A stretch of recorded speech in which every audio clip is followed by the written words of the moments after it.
फ़िलहाल कुछ दिनों से सर के सानिध्य में हूँ, बहुत कुछ उनसे सीख रही हूँ। उनकी किताब में तो बहुत कुछ आपको जानने समझने का मौका मिलेगा, लेकिन साथ में ये कहना चाहती हूँ कि सर अपने आप में बहुत ही बेहतरीन इंसान हैं और मैं कुछ दिनों से उनके साथ हूँ तो मैं ये जान पाई हूँ कि उनकी नॉलेज जितनी है वो नॉलेज उनके आचरण में भी झलकता है।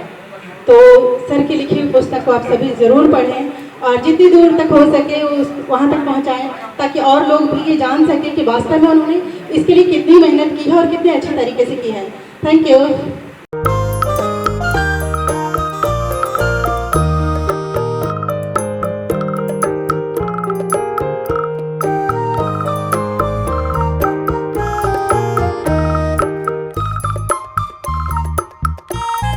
पिक्चर का अभी रीजनल फिल्मों का टाइम अच्छा है और अगर पिक्चरें बनेगी और अच्छी पिक्चरें बनी विद सब्जेक्ट अगर अच्छे हो तो डेफिनेटली भोजपुरी पिक्चरें भी चलेगी।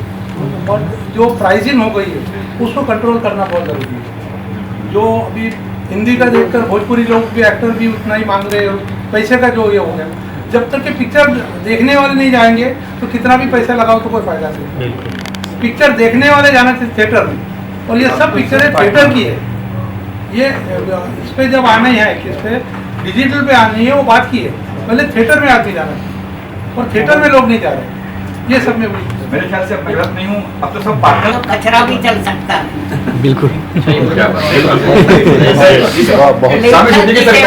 Of the story. Yes right. चाहे वो गीतकार हो, ये सब बैकबोन ही होते हैं और वो जो चित्रित करते हैं, बताते हैं कि हम किस रूप में हैं, कहाँ जा रहे हैं। अब आपको बताया मैंने कि जब भोजपुरी का सपना चढ़ा और लोगों ने भोजपुरी में फिल्में बनानी शुरू, भोजपुरी शब्द को लेकर, भोजपुरी टॉपिक को लेकर हिंदी में फिल्में बननी शुरू हुई। उस वक्त एक फिल्म बनी थी खिड़की। खिड़की में एक गाना रखा गया था, भोजपुरी में गाना था, वो हिंदी फिल्म भोजपुरी में रखा गया था और वो था गांधी जी के ऊपर। दुल्हनिया तुझाओ बजरिया लाओ चुनरिया से खादी की, क्या खादी की, हाँ खादी की, जय बोलो महात्मा गांधी, जय बोलो महात्मा। ये चीज है, जो जरूरत है उसी का चित्रण होता है और वही पब्लिक तक पहुंचाई जाती है। मैं इतना कहना चाहूँगा कि आप सभी बात अभी कर रहे थे कि डिजिटल का ज़माना है और उसमें ये बुक लिखी गई है, तो सबसे पहले तो बहुत बहुत इनका अभिनंदन करना चाहिए कि उन्होंने इतनी मेहनत की डिजिटल के ज़माने में। और जो बुक पढ़ने वाले हैं वो बुक ही पढ़ते हैं, कितना भी मोबाइल लेके आओ, मोबाइल पे 50 बार उंगली घुमाओ, ये घुमाओ, बहुत मगजमारी। तो मेरे हाथ में अगर बुक आएगी तो मैं पहले बुक पढ़ूँगा। तो बहुत बहुत धन्यवाद है इनका कि ऐसे डिजिटल के ज़माने में इन्होंने बुक लिखी है और ये उम्र के पड़ाव में, तो इनके लिए बहुत बहुत धन्यवाद करना चाहिए इनका। मैं दो शब्द कहना चाहता हूँ। तभी मैंने उल्टा किया। अभी मुझे कुछ भी याद नहीं है, उसका एक मुखड़ा याद है। That time I was a dancer, तो नृत्य नाटिका थी और कोई भोजपुरी प्रोड्यूसर ने बनाई थी नृत्य नाटिका। तो उसमें राज कपूर साहब चीफ गेस्ट बन के आए थे और इन्होंने काफ़ी तारीफ भोजपुरी भाषा की थी, आर्टिस्टों की भी की थी, सबकी की थी। और इसमें मैं हीरोइन का रोल कर रही थी। इसमें गाने का मुखड़ा मुझे याद है, वो थोड़ा सा गलत हो तो पता नहीं। घूंघट है एक शाम सलोना, नैना है दो तारे, ज्यादा ना तड़पाओ गोरी, हम है रूप के प्यासे, के घूंघट खोलो ना, के घूंघट खोलो ना। ऐसे नृत्य नाटिका होती थी, उसमें मैंने काम किया था। बहुत पूरी पिक्चर में अभी तक मुझे कोई प्रोड्यूसर ने बुलाया नहीं तो otherwise I am very interested to do the different type of picture बनाएंगे। और मेरे बाजू में भी एक प्रोड्यूसर बैठा है, वो भी बनाएंगे और बुलाएंगे तो दिखेगा तभी तो आएगा ना सामने। ऐसी चीज क्या है, रूट क्या है, लेखक अगर है तो कलम से लिखता है वो, और उस कलम को तकनीक के जरिए वो चेंज करता है, क्या ऑनलाइन पे जाए या फिजिकल पे जाए, चीज तो वो है। आप तक वो चीज पहुंच कैसे रही है, उस तकनीक की सबसे बड़ी खूबसूरती है, जरूरत है उसकी। लिली जी, आप कुछ कहना चाहेंगी? इस पुस्तक विमोचन। मैडम वो आपने जो अभी जो कुछ भी दिखाई हम देख रहे हैं। पहली बात, एक तकनीक बदल गया है, टेक्नोलॉजी बदल गई है, बोलने का, कहने का सब कुछ चेंज होता जा रहा है। तो इस हिसाब को लेकर आज के जो भी टेक्नीशियन हैं, जो इस चीज़ को देखते हैं, जानते हैं, समझते हैं, वो इस बात को जानते हैं कि हम किसी चीज़ को कैसे हाईलाइट करेंगे। अगर तकनीक बदल गई है तो उसको कैसे एक्सप्रेस करना है, ये उसकी जिम्मेदारी है। वो लोग का काम है ये कि आज जो कुछ भी हो रहा है, आज का जो टेक्नीशियन है, आज का जो फोटोग्राफर है, आज का जो राइटर है, डायरेक्टर है, आज का जो सिंगर है, आज का जो म्यूजिक डायरेक्टर है, आप देखिए ना, म्यूजिक में भी कितना परिवर्तन हो गया था। जो शुरुआत की म्यूजिक था, बाद के म्यूजिक था, और आज का म्यूजिक देखिए कितना परिवर्तन आ गया। क्या आप कहेंगे कि ये हिंदुस्तानी म्यूजिक है? क्या हिंदुस्तानी संगीत है? आप कह सकते हैं सुनकर, गाना सुनकर? क्यों? क्योंकि परिवर्तन दुनिया का नियम है। आज जो भी है कल जाकर बदल जाएगा वो। तो इसलिए हम जो कुछ भी कर रहे हैं, जो कुछ भी कह रहे हैं, वो सिर्फ हम रिकॉर्ड कर रहे हैं। कि जो हो रहा है उसको हम रिकॉर्ड करके आप तक पहुँचाते हैं। लीली जी, आप कुछ कहना चाहेंगे? बोल रहा था कि कचरे लोग अंदर हो गए, पैसा लेके चले आए, लोगों को पैसा चाहिए था और चले आए, अधूरा ज्ञान लेकर के चले आए। न उनको टेक्नोलॉजी मालूम थी, न उनको कोई आगे का कहानी के बारे में कोई, न डायरेक्शन, न राइटर, सबके सब ऐसे थे। तो इनसे क्या चलेगा? कोई भी चीज़, अधूरी चीज़ आप लेके आएंगे, अधूरा ज्ञान लेके आप आएंगे, तो जो प्रोडक्ट सामने आएगा उसको कौन लाइक करेगा? कोई भी लाइक नहीं करेगा। राजेंद्र जी, अच्छा, आज के जमाने में कोई कचरा है आपकी नजर में भोजपुरी इंडस्ट्री? जो सवाल आप कर रहे हैं, बच्चन को छोड़ा, अमिताभ बच्चन भाग के चले आए कि हम भोजपुरी फिल्म करना है, हमको एक्टिंग करना है। मिथुन चक्रवर्ती चले आए कि हमको एक्टिंग करना है भोजपुरी में। क्यों दूसरी फिल्मों में नहीं गए, दूसरे भाषाओं में नहीं, बोली में नहीं गए, क्यों भोजपुरी में ही गए? आप, मैं कहने का मतलब है, कुछ तो आपके अंदर कोई खास बात है, तभी तो लोग आएंगे ना। रवि किशन क्यों आगे हीरो बन गए वो? क्यों इतनी जल्दी बन गए वो? सोचने वाली बात है ये कि आपके अंदर कोई गुण है कि आप लोगों को प्रोजेक्ट करते हैं, आप लोगों को हाईलाइट करते हैं, और उस तरह से हाईलाइट करते हैं। कुछ भी गलत चीज़ नहीं है। आप जो है वही उसको फोकस में डालता है और वही लोगों तक दिखाई पड़ता है और लोग उसको पसंद करते हैं। सर, उनका ये कहना है कि आपने मुकेश नहीं, मनोज तिवारी जी को इशू हुआ था, इसमें कुछ लिखा है कि जो 1964 में पहली फिल्म भोजपुरी की 2062 में 1962 में बनी, 63 में बनी, 64 में बनी। 2 साल तक तो भोजपुरी फिल्म का तो बाबा था, जलवे थे। उसके बाद उसका डाउनफॉल शुरू होता है 2 साल के बाद ही। क्यों? क्योंकि ये जो कुचरे लोग होते हैं ना, पैसा उनके पास होता है, ज्ञान नहीं होता है, तकनीक नहीं होती है, वो कूद पड़े भोजपुरी फिल्मों को बनाने में कि चलो हम फिल्म बनाते हैं। डायरेक्टर अध कचरा, टेक्नीशियन अध कचरा, राइटर अध कचरा। जिसको पैसा इकट्ठा करना है ना, पैसा कमाना है, लोग पागल है पैसा के लिए, तो चलो बनाते हैं। तो नीचे क्या हुआ? 1964 के बाद फिल्में खत्म होने लगी। 1968 के बाद तो एक भी फिल्म नहीं मिली, बनी नहीं, बंद हो गई सब। 1977 तक 10 साल के पीरियड में एक भी फिल्म नहीं बनी है। क्यों? क्योंकि लोगों में लालच आ गई, लोगों में पैसा बनाने का। अरे कुछ तो दीजिए, आप कुछ देंगे, कुछ त्याग करेंगे तो आपको कुछ मिलता है और उसका फल भी मिलता है। आप त्याग ही नहीं करेंगे, आप लूटने के चक्कर में रहेंगे तो आपको क्या मिलेगा? नतीजा ये हुआ कि भोजपुरी फिल्म बंद हो गई 10 साल तक। 1977 में फिर से 10 साल के बाद, 10 साल ही गए थे। वो जो पिक्चर थी दंगल करके आई पिक्चर, और रंगीन बन के आई। क्योंकि अगर वो ब्लैक एंड वाइट होता तो शायद लोगों में उतना इंटरेस्ट नहीं आता, लेकिन उस चीज़ को क्रिएट करने के लिए दंगल को रंगीन बनाया, और वो पिक्चर इतनी सुपर हिट हुई कि फिर से दूसरी गाड़ी भोजपुरी फिल्मों की चालू, दूसरा दौर शुरू।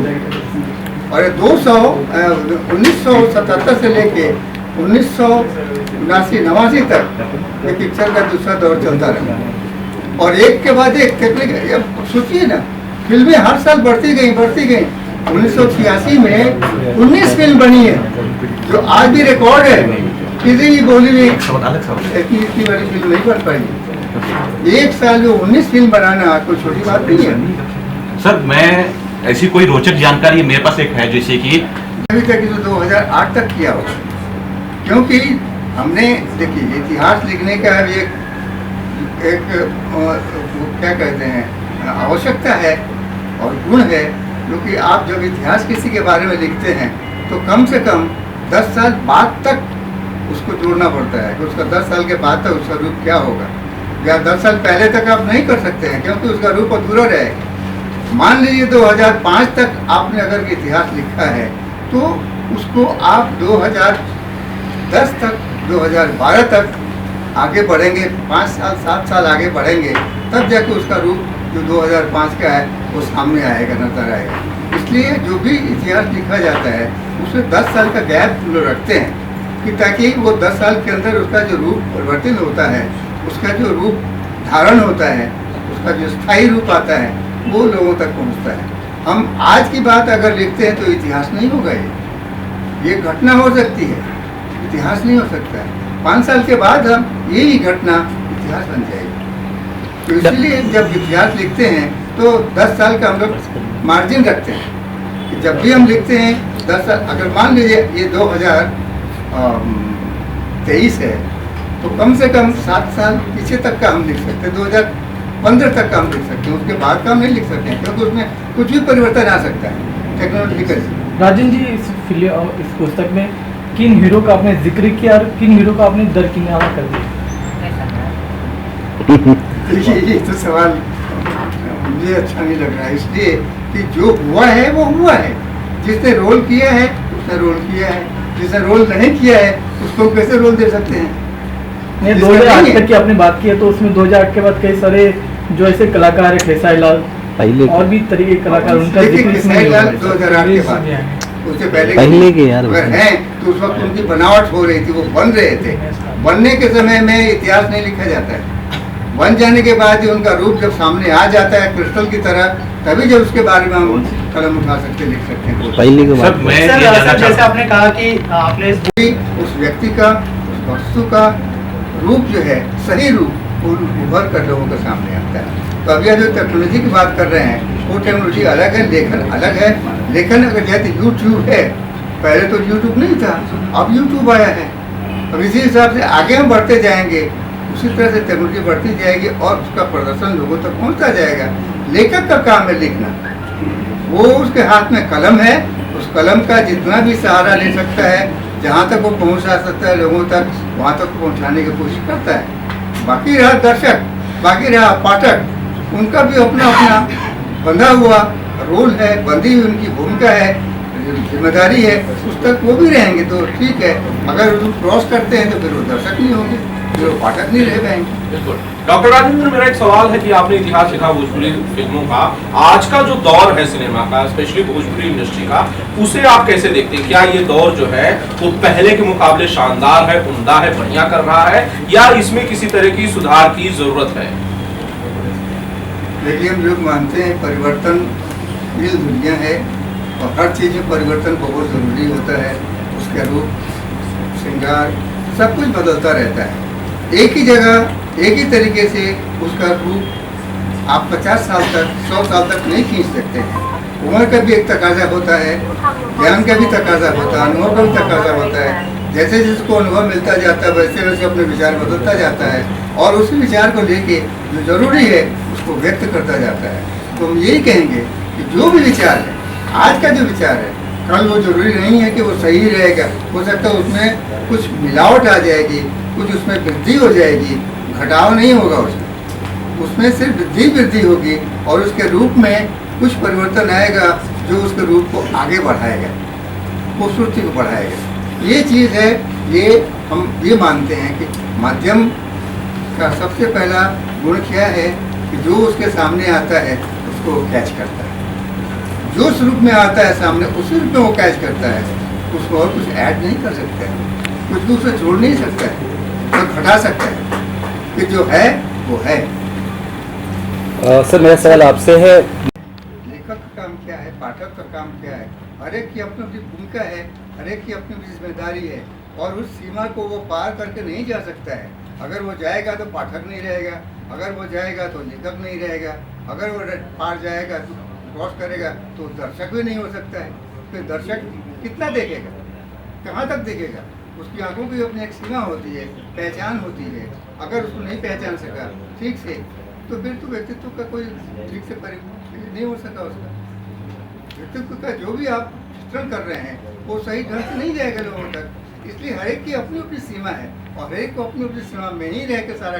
जब इतिहास हम लिखने बैठते हैं तो उसमें ये देखा जाता है इसका प्लस माइनस क्या है, वो सारी चीज़ों का उसके बारे में बोलते हैं। बाकी जो दूसरी चीज़ें होती हैं वो दर्शक हो जाते हैं, वो उसके गवाह बन जाते हैं और वो उसके साक्षी बनने के बाद आगे अपने अपने विचारों को व्यक्त करते हैं। जो इतिहास लिखने की बात है वो इतिहास इतिहास ही होता है। भोजपुरी का इतिहास हो या हिंदी का इतिहास हो, उसमें कोई भी डिवीजन नहीं हो सकता है। जो है, वो फैक्ट है और फैक्ट रहेगा। उसको कोई सब बदल नहीं सकता है, नहीं वो उसमें खामखा का प्रस्तावना करके तारीफ करके उसके रूप को बढ़ा नहीं सकता, बिगाड़ नहीं सकता है। क्योंकि जो है वो है, जो सत्य है वो सत्य है। तो हम तो यही मानते हैं कि भोजपुरी में आज तक जो कुछ भी हुआ है, जो पर्दे पे उतरा है, जो प्रकाशित होकर के आया है, उसका जो रूप है वो वहीं तक रहेगा। उसके बाद जो टेक्नोलॉजी बढ़ती जा रही है, उसके अंदर प्रचार होता जा रहा है, विकास होता जा रहा है। वो जो विकास है वो फिल्म में जो बन चुकी है, वहाँ जो टेक्नोलॉजी है, टेक्नोलॉजी का ही हम उपयोग कर सकते हैं। बाकी जो दर्शक देख रहे हैं उनको पता चलता है कि टेक्नोलॉजी का कितना उपयोग हुआ है। उसके बारे में कुछ कहा नहीं जा सकता। कहना है तो इतिहास ही लिखिए या तो फिर दूसरी किताब लिखिए। लेकिन अगर भोजपुरी का इतिहास लिखते हैं तो हम भोजपुरी के बारे में ही लिखेंगे, हम किसी और चीज़ के बारे में नहीं लिख सकते। अगर लिखेंगे तो फिर उस जो उद्देश्य है किताब लिखने का, भोजपुरी का इतिहास लिखने का, वो उद्देश्य बेकार हो जाएगा। इसलिए जो इतिहास में लिखा गया है वही लिखा जाएगा और वही सत्य है। सत्य को हम छोड़कर कहीं और नहीं बदल सकते। इसलिए जो कुछ भी आपने कहा है, मुझे इस बारे में आपको बताने की जरूरत इसलिए पड़ गई है कि ताकि भोजपुरी क्या है, उसका रूप क्या है, गोरा है, काला है, नाटा है, लंबा है, मोटा है, पतला है, वो उसका आप विवरण देंगे ना, तो उसके बारे में हम लिखेंगे। किसी और के बारे में हम नहीं लिख सकते हैं। अगर हम लिखेंगे तो विषयांतर हो जाएगा और विषयांतर का मतलब होता है कि आपने जो लिखना था, आपने जो लिखा वो बेकार हो गया। इसीलिए भोजपुरी में जो कुछ भी लिखा किया है, हुआ है, बनाया गया है जो फिल्मों के जरिए, वो उसका जो खाका है, उसका जो लेखा जोखा है, वही मैंने उसमें किताब के जरिए आप लोगों तक, मतलब पाठकों तक पहुँचाया है। सर मैं आपसे सवाल करना पहुँच सकते हैं। तो ये जो गाना लिखा गया उसके कि दर्शन के लिए मैं, उसका मतलब ये है कि मैं दर्शन के लिए तड़प रहा हूँ, तेरा दर्शन नहीं मिल रहा है, तेरे शब्द सुनाई नहीं पड़ रहे हैं, भगवान करे तो मेरे सामने जल्दी से आ जाए। तो ये भोजपुरी में गाना था। भोजपुरी तो मुझे भी आती है, मैं भोजपुरी बोल सकता हूँ, बोलता ही हूँ। तो कहते हैं ना कि देखर में छोटन लगे घाव करे गंभीर। ये भोजपुरी फिल्म ऐसी ही है तो बोली, लेकिन इसकी सीमा अंतर्राष्ट्रीय सीमा को पहुंचती है, छूती है। क्योंकि भोजपुरी बोलने वाले दुनिया के अधिकतर देशों में पाए जाते हैं, जो रहते हैं और अपना जीवन यापन करते हैं। तो ये भोजपुरी सिर्फ बोली नहीं है, इसके अंदर बहुत गुण है, इसके अंदर बहुत वजन है और ये वजन किसी दूसरी बोली में नज़र नहीं आता है। चाहे वो मैथिली हो, चाहे वो बच्चिका हो, चाहे वो अंगिका हो, किसी में भी ये गुण दिखाई नहीं पड़ता है जो इसमें है। और इसीलिए दूसरे लोगों ने भोजपुरी में आकर के फिल्में बनाना शुरू किया था। क्योंकि आप देखिए ना, इसके अंदर गुण है, तभी तो डॉक्टर राजेंद्र प्रसाद जो हमारे प्रथम राष्ट्रपति थे देश के, उन्होंने, उनकी भाषा भी भोजपुरी है। तो उन्होंने देखा कि उनकी भाषा में अभी तक तो कोई फिल्म बनी नहीं है, जबकि गुजराती में बन गई है, मराठी में बन गई है, मलयालम में बन गई है, तो हिंदी में भोजपुरी में क्यों नहीं बनी है? तो उन्होंने विश्वनाथ प्रसाद शाहबादी से बताया, बात की, कहा कि भाई आपने एक बार इतना पैसा है, आप तो कारखाने के मालिक हैं, खदान के मालिक हैं, क्या आप एक पिक्चर नहीं बना सकते हैं? उनको एक प्रेरणा मिली विश्वनाथ प्रसाद शाहबादी को, उन्होंने कहा ठीक है मैं बनाऊँगा पिक्चर। और उन्होंने बाद में नज़ीर हुसैन जी से मुलाकात की, बात की, उनसे स्क्रिप्ट लिखवाया और फिल्म बनी और इतनी ज़बरदस्त पिक्चर बनी कि आज भी लोग उसको याद करते हैं, उसके गाने को सुनाते रहते हैं। तो चीज़ ये है कि अगर आप कुछ करते हैं, सही मायने में आप करते हैं, तो उसका असर बहुत दूर तक पहुंचता है। अब जैसे मैंने भी कहा कि देखन में छोटन लगे गाँव करे गंभीर, ये भोजपुरी बोली लगती है, लेकिन ये अंतर्राष्ट्रीय सीमा को भी छूती है, जो किसी बोली के दूसरी बोली के बस की बात नहीं है। तो मैं ये बोल रहा था कि भोजपुरी बोली न पाके हम इसको कहें कि भाषा ही है, क्योंकि भोजपुरी का बहुत विस्तार हो गया है। ये बिहार, यूपी, मध्य प्रदेश की बोली है और इस तीनों प्रांतों में ये बहुत अच्छी तरह से बोली जाती है और इसलिए इसका एक अपना रुतबा है, अपना एक स्थान है और उस स्थान को बनाए रखने के लिए, आगे बढ़ाने के लिए एक बात तो माननी पड़ेगी, भोजपुरिया लोगों ने बहुत आगे बढ़ा है। फिल्म इंडस्ट्री में, हिंदी फिल्म इंडस्ट्री में अगर कोई कहा जाए कि जड़ है या मजबूत सीढ़ी है, तो वो है भोजपुरिया लोग, जो बिहार से, यूपी से, मध्य प्रदेश से बिलोंग करते हैं और वही पूरी हिंदी फिल्म इंडस्ट्री में छाए हुए हैं, कह सकते हैं कोई रीढ़ की हड्डी की तरह। और उन्होंने ही भोजपुरी हिंदी फिल्म को आगे बढ़ाया है, तो भोजपुरी को क्यों नहीं करेंगे? तो वो चीज़ में किया।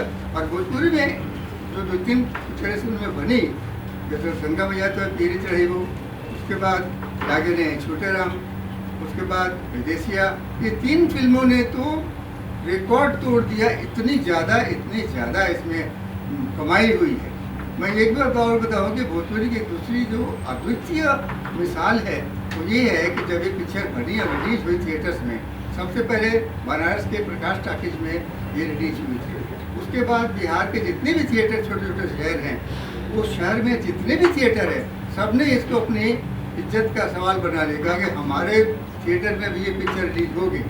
तो जितने भी थिएटर थे उस शहर में, वहाँ के सारे थिएटर में ये पिक्चर लगी। सर तो आज तक सॉरी सर, इंटरप्ट किया, माफ़ी चाहते हैं इसके लिए। सवाल ये है सर कि सबसे पहले तो मैं आपको शुक्रिया कहना चाहता हूँ कि आपने है बिना स्टडी किए हुए किसी बात को अगर करना है, बताना है आपको किसी के बारे में, तो उसका प्लस माइनस सब सारी चीज़ों का गुणगान करना ज़रूरी होता है। तो वो सारी चीज़ों को ध्यान में रखते हुए मैंने लिखना शुरू किया।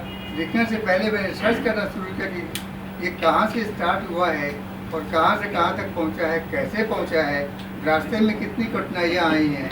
उन सारी कठिनाइयों का जिक्र करना भी ज़रूरी होता है। तब मालूम होता है कि उस चीज़ की पर्सनालिटी क्या है, उसका कीमत क्या है, ये जानना बहुत ज़रूरी होता है। इसलिए मैंने जब शुरू किया काम, तो इसमें आप सोच सकते हैं कि 50 साल का हिस्ट्री लिख रहा हूँ मैं, तो 50 साल के लिए कम से कम आपको कई महीनों की इसमें ज़रूरत पड़ेगी।